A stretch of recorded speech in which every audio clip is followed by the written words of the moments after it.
હું ડાકણ નથી.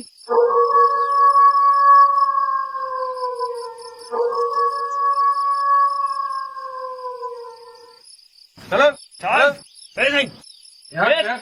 ગામમાં કોરોના ફેલાયો. દાદા, કોરોના કઈ જ નથી. આ ઢાંકણ જ મારા ભાઈને ખાઈ ગઈ છે.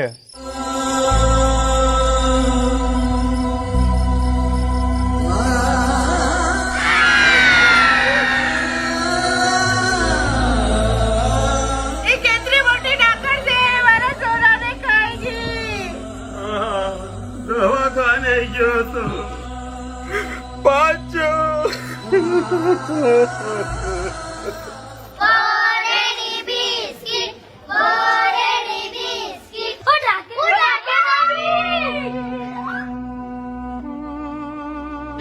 ગામમાં મન બધા ટાકણ કરી બોલાવતા, કોઈને દયા આવતી તો મન ખાવાનું હાલતા. એક દન મારી મદદ હારું પોલીસ મહિલા સુરક્ષા સમિતિના બેન દેવદૂત બની મારી વારે આવ્યા. તું હિંમત રાખ, હું છું. ડાકણ જેવું કઈ હોતું નથી.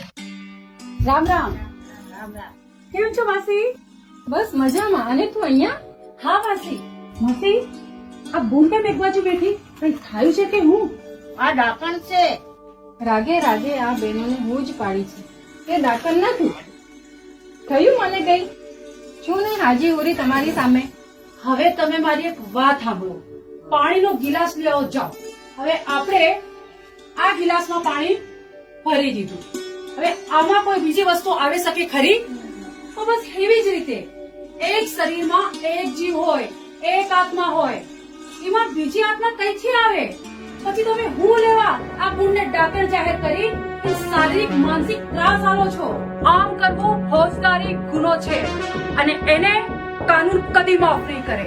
બેને મારી હારે વાત કરી, મારા પર થયેલા અત્યાચારો વિશે જાણ્યું અને મારા અધિકારો મળશે જ અને દોષીઓને સજા મળશે તેની બાહેંધરી આપી.